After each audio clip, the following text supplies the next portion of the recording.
Meu bate-papo hoje é com a Meire Teixeira, da Escola Arte Livre, escola que está vivendo um momento diferenciado. A Meire assumiu há pouco tempo a escola, que vai poder falar aqui com a gente. Meire, obrigado por nos atender. Me fale um pouco de primeiro, quem é Meire Teixeira e há quanto tempo está envolvida com o sistema educacional. Olá, boa tarde Jota, boa tarde a todos. Muito obrigada, pela essa oportunidade. É sempre um prazer poder falar um pouquinho da educação no Brasil, né? Eu tenho aí uma história de 35 anos na área da educação. Eu era professora de dança em 1992, lá no COC, que hoje é SEB, quando o senhor Chaim e o Gleico compraram a escola lá. Eu estava lá e aí eu consegui vivenciar toda aquela implantação quando o Chaim chega, que é um visionário, né? Um visionário na área da educação, no COC lá. Então eu participei, eu era da área da dança, do balé, e fui puxada para a área de eventos e tive aí a oportunidade de trabalhar com a dona Adriana Zayer. E isso foi me trazendo assim várias experiências na área da implantação do próprio COC ali na época. Depois, pela oportunidade, eu falo sempre assim que Deus me colocou várias pessoas importantes na vida que me fizeram ser o que sou hoje, né? Então, se a gente não tem essas pessoas aparecendo na vida da gente, fica até mais difícil para a gente se tornar pessoas aí de destaque. Fui casada com um grande diretor do Chaim também, que era um dos braços do Chaim, o Chaim comprava uma escola e era ele que ia lá para poder fazer essa implantação de escola, onde estou contando isso porque é isso que foi me dando o prazer de ver a educação crescer, sabe? De acreditar que a educação ela pode evoluir de uma forma assim empresarial, como que o próprio Chaim fez na época. E eu tive essa oportunidade de ver essas implantações desse meu marido que ele ia, assim como tive a oportunidade de vivenciar com a dona Adriana ali aquela questão de humanizar a educação com esses eventos, né, também de fazer ali na época a Coquelândia, enfim, fazer ali várias coisas que também me trouxeram aí outro lado na área da educação. Isso lá em 1992. Paralelamente a isso, na área da dança, eu também continuei. E aí fui crescendo na área da dança também em Ribeirão Preto, me tornei lá a presidente do Conselho Municipal de Cultura, depois me tornei a diretora no Centro Cultural Palace, onde fui gestora do Palace. O Palace ele me traz uma grande formação em gestão, porque eu peguei um prédio público zerado, sem nada, literalmente com uma mesa e uma cadeira, e transformei ele em 5 anos no maior centro cultural do interior de São Paulo, com 2.500 alunos e 115 professores. Então, isso me traz assim, uma bagagem muito grande na área da gestão. Então, fui moldando ali, né? Humanizei com a área da cultura, trabalhei no SESC 10 anos. Essa parte pedagógica da educação, essa gestão na educação com esse meu marido, que infelizmente já faleceu de infarto, o Vitor, escutando coisas do próprio Chaim Zayer muito. E a questão do Palace, que me traz essa formação em gestão. Aí, quando eu já estava assim, que mudou a prefeitura, eu saí e falei, agora eu sou pensionista e vou viver minha vida tranquilamente, com meus 50 anos. Meu irmão caçula chega para mim e fala assim, Meire, vamos comprar uma escola? Em 2019. Eu falei, como assim comprar uma escola? Né? Eu não tenho dinheiro para comprar uma escola. Aí ele falou assim, não, de verdade, eu já fiz um negócio. Eu só preciso que você vá para fazer a gestão, porque eu sei da sua experiência e a escola tá muito caída. Que era uma escola em Serrana, que é nossa até hoje. E eu fui lá conhecer a escola e falei, meu Deus, vamos lá. Comecei na gestão escolar, aí de comprar a escola, pegamos uma pandemia, né? Em 2020 já vem a pandemia, que nos traz aí vários desafios, e fomos lá, não desistimos e continuamos lá em Serrana e conseguimos crescer, vamos começar até a construir lá agora o nosso próprio prédio, enfim. Aí, o ano passado, tive o prazer... 2024, né? 2024, de conhecer a Marli e a Bia. E eu sempre tive paixão na cidade de Sertãozinho, porque eu já, inclusive, trabalhei uma época com o pessoal do Savenhago, no Instituto Savenhago, fazendo algumas produções para eles. Conheço muitas pessoas ali que também foram importantes na minha vida. O Lucas, o Ladson, a Dulce Neves, e, né, quando eu trabalhando com o Palace. E eu falei, até uma vez eu estive com o Chalim aqui do Savenhago e falei para ele, falei, um dia acho que eu vou ter uma escola aqui, vamos fazer parcerias aí, eu e o Savenhago. Isso há uns 3 anos atrás. E aí, quando surgiu essa oportunidade, porque o sistema, tanto o COC como o AZ, que hoje é o Arte Livre, sempre nos oferecem, porque, graças a Deus, a gente faz um bom trabalho, né? Na área da educação que anda tão difícil. Então, sempre tem escolas, infelizmente, muitas escolas fechando hoje, na nossa região, inclusive. Mas aí eu conheci a Bia Marli, me apaixonei pela Marli, em primeiro lugar, porque era uma pessoa muito dedicada, sabe? Assim, na primeira conversa com a Marli, eu já falei, meu Deus, que história que essa mulher tem, e como ela amava essa escola aqui. E aí ela estava muito preocupada com isso, com essa venda, com essa saída, porque elas já estavam cansadas e queriam ir viver a vida delas, mas, ao mesmo tempo, elas não queriam deixar a escola e as famílias, né? E aí, quando a gente se conheceu ali, que eu percebi essa paixão nela, comecei a comprar essa ideia dela, no sentido, Marli, eu vou fazer de tudo para que a escola, aí, se eu comprar, se der certo, eu e meu irmão, para que ela cresça, porque ela tem um potencial para isso, a cidade tem esse potencial. E você quer isso, né? Você não está desistindo da escola, você vai começar uma nova etapa na sua vida. E está na hora mesmo, né, cara? Tudo tem um ciclo, né? Tudo tem que seguir. E nessa conversa, que foram de vários meses ali, eu e meu irmão, resolvemos aí, e deu certo, de fazer essa compra. E muito bem acompanhada pelas duas até hoje, as duas estão sempre muito presentes, comigo principalmente ali. A Bia me trouxe ali a questão da arte, que também era a minha paixão toda. Então, isso recorre ao nome, Arte Livre. Sim, então, assim, a gente foi entendendo que, na verdade, até iria ser uma gestão fácil, né? Nós já tivemos outros desafios, a gente tem 4 escolas hoje. E aqui até percebi que ia ser até muito mais tranquilo, porque uma equipe de primeira, né? As professoras estão aqui há 25 anos, você não vê muito isso na educação. Os professores estão ficando doentes, eles estão saindo. E aqui todo mundo com muita vontade. A Giovana, um presente de Deus. A minha equipe ali pedagógica, a Giovana, a Marcela e o Rafael, tudo um presente mesmo, sabe? Assim, foi uma transição, está sendo, né? Porque uma implantação assim, ela demora uns 2 anos, né? Muito até tranquila. Porque que são apaixonados por essa escola e pela educação, possuem um respeito enorme pelas famílias, assim, e as famílias também, assim, estão me acolhendo de uma forma que também está me surpreendendo, porque toda troca, assim, ela gera um certo, sabe, afastamento. É normal que se perca alunos, porque as pessoas ficam com aquela dúvida, né? Fala, será que vai? Quem é essa moça que está chegando? Não me conhecem. Será que vai funcionar? Será que a gente vai conseguir manter? Será que vai mudar muita coisa? Então, nós não perdemos nenhum aluno.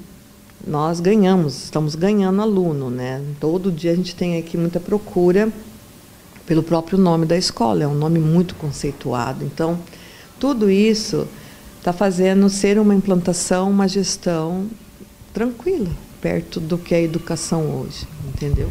Já que você disse que tem 4 unidades educacionais, com essa aqui, eu sei que a questão cultural de cada unidade é diferenciada, porque existem pessoas diferenciadas, ponto. Como faz para homogeneizar tudo? Na verdade, a gente não faz isso, a gente deixa cada uma com a sua característica, né? Porque assim, ó, Jota, você vê como a vida é. Eu fazia o Dança Ribeirão, em Ribeirão Preto. Era eu que fazia durante 15 anos. Quando eu pisei na Secretaria da Cultura lá para fazer, foi o Sesc que me levou. Todo mundo queria fazer o quê? Que o Dança Ribeirão fosse Joinville. Aí eu falava, não. Daquela época lá atrás, eu já falei, não, Joinville é Joinville, Ribeirão é Ribeirão. Nós vamos em Joinville para ver o que eles fazem de melhor e vamos trazer para Ribeirão e melhorar, inclusive, o que eles fazem, porque o que a gente faz aqui é diferente. Nós estamos em outro estado, com outra verba. Eles tinham R$1 milhão, eu tinha 70 mil. Então, assim, a gente precisava... É a mesma coisa cada escola, cada família, na verdade, sabia? Cada professor. Então, não tem como. A gente tem uma gestão, por exemplo, as regras da ADE são as regras para todas as escolas. Então, ok. Né? Nós temos as diretrizes, o regimento interno, que ele vai ser ali igual. Mesmo assim, tem algumas coisas diferentes, tá? Mas não tem como ser tudo igual. Por quê? A Giovana, ela é diferente da minha diretora Taísia lá. A família que eu atendi agora mesmo aqui, ela é diferente de famílias lá. Às vezes, a classe social é diferente. Então... Até mesmo, às vezes, classes culturais são diferentes. A pessoa tem um tipo de conhecimento, outra tem outro tipo de conhecimento. Sim, e o Chaim já falava isso lá, sabia? Porque assim, ó, ele comprava uma escola, às vezes, em outro estado. Aí esse marido que eu era casada, que faleceu, ia para lá. Não tinha jeito de ser igual o SEB aqui de Ribeirão. Tinha que ser diferente. Os professores eram diferentes, a estrutura é diferente. Então, pegar as coisas que devem ser igual em todas as escolas, todas, não é porque são minhas ou não, né? Que é básico ali da escola, isso daí tem que ser feito, né? O respeito. Agora, por exemplo, projetos. O mesmo que eu traga alguns projetos aqui, eu trouxe o Carnaval, por exemplo. Já foi diferente do que eu fiz lá em Serrana, do que foi em Auriflama e do que foi lá em Monte Alto. Porque quando você se reúne com a equipe que está ali naquela escola, cada um vai trazer uma coisa diferente. Festa junina. Cada escola tem o seu nome. O Rafael trouxe para mim a questão dos bingos, que eu não trabalho assim em Serrana.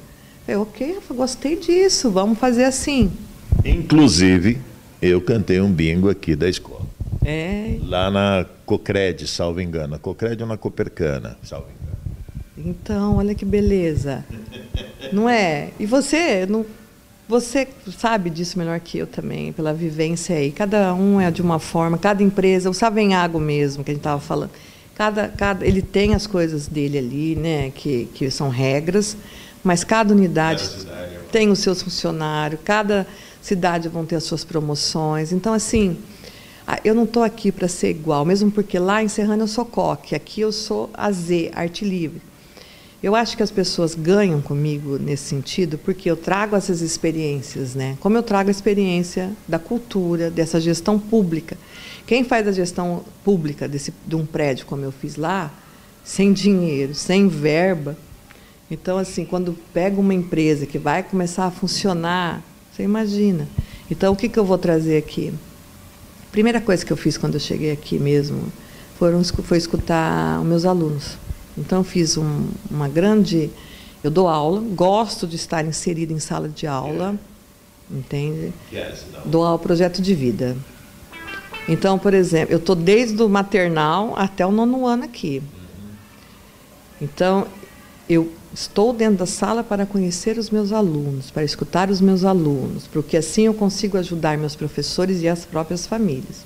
A primeira coisa que eu fiz foi passar para eles ali, então, o que eles gostariam, então, o que eles gostam, o que eles não gostam, o que eles escreveram isso tudo para mim. Eu garanti para eles que ninguém iria ler, ninguém leu mesmo, só eu e o meu irmão. Porque o intuito não era ali apontar dedo para ninguém ou nada disso, era para que eu conseguisse entender o que eles gostariam que melhorasse e o que estava funcionando. Seria um alicerce para você tomar decisões, é isso? Exatamente. Porque para a gente mudar, a gente não pode mudar o que está funcionando, né? Porque aí... Mas existem vários pontos ali. Por exemplo, eles queriam a viagem para o Hopi Hari. Nós fizemos a viagem para o Hopi Hari, foi o maior sucesso para eles aí. E essa questão pedagógica, esse processo pedagógico, porque a Arte Livre ela vem passando por um processo que não é só com a venda dos mantenedores, né? Foi implantado o material AZ o ano passado, então isso já foi uma grande mudança para eles. E eles passaram isso com maestria, né? Eu que estou acostumado com implantações aí desde quantos anos atrás, a Arte Livre passou muito bem por isso, sabe? Sim, você chega de um material muito forte, né? Muda totalmente a metodologia de ensino, muda tudo. Os professores passaram por isso com maestria, sabe assim? Então, a gente tem que entender todo esse quadro de professores, entender os nossos profissionais, entender o que não estava funcionando ali, o que pode ser melhorado, e aí isso é um processo, como eu falo, de 2 anos. Não vai acontecer de um ano para cá. Não tem como isso, de meses para cá. Já houve vários, se eu linkar as mudanças, eu estava fazendo isso para mandar no grupo das minhas famílias, é impressionante o que a gente já fez, né? Então, colocar um integral que não tinha antes, esse integral, que é um dos pontos altos nosso aqui, meu principalmente, que é maleável, que você que faz o horário como pai, mãe. Então, se o seu filho tem que chegar às 8 horas, ele vai chegar. Se ele tem que chegar às 9 horas, ele vai chegar. Se ele quer vir só de segunda, ele vem. Se quiser vir de terça, se quiser vir de quarta. Criar essa grade, né, que vai lá desde da aula do meio ambiente, da importância do meio ambiente, da culinária, sem esquecer o pedagógico. Porque nós somos a AZ. E o AZ, ele é um dos sistemas de ensino no Brasil que mais aprova em vestibular. Então, assim, isso tudo vem lá de trás, entendeu? Então, quando o Chaim chega, que ele já fala assim, nós precisamos aprovar no vestibular, como fazer isso de uma forma pedagógica? Aí chega a dona Adriana, a Tânia, lá do Gleco, na época, e fala assim, não, mas a gente também precisa ter os nossos eventos, a gente também precisa ser forte, né, nessa questão de levar o aluno para o NR, para o Hopi Hari. Por quê?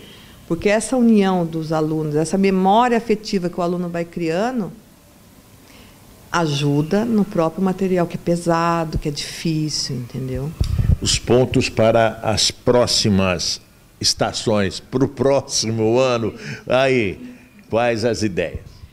Eu sou um ser que não para de pensar, né? Assim, e a equipe aqui, ela está me dando muito, assim, então, então a gente ainda vai ter o Pedala Arte, que é a questão aí das famílias irem pedalar.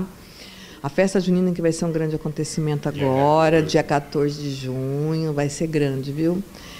E a gente vai ter a implantação do ensino médio, né? Por quê? Uma, que a cidade comporta e merece. Assim, não cabe na minha cabeça as famílias terem que levar para Ribeirão, pegar a estrada todo dia. Eu venho de Ribeirão, então eu sei como essas estradas são perigosas. Então, como não ter um ensino médio? Isso não cabe na minha cabeça. E o próprio material pede isso, né? Eu sou uma pessoa... É uma sequência só, né? Eu tenho um filho que foi SEB com esse material a vida toda. Ele entrou no maternal e saiu no ensino médio. Ele foi em primeiro lugar no Enem 3 vezes. Em primeiro lugar na USP, em Direito. Eu sei a importância que isso tem. Está no mercado de trabalho muito bem colocado. Meire, mas a gente não quer faculdade pública, mas você quer que seu filho seja bem inserido no mercado de trabalho, nem seja na sua própria empresa. E os jovens de hoje, tão difícil, né? Então a gente precisa ali, sabe? A educação, ela é a base disso tudo.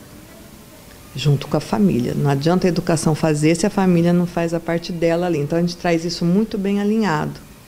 E o ensino médio é a continuação. Eu não preparo aluno meu para ir embora daqui, não. Eu preparo aluno meu para entrar num bom vestibular ou no mercado de trabalho.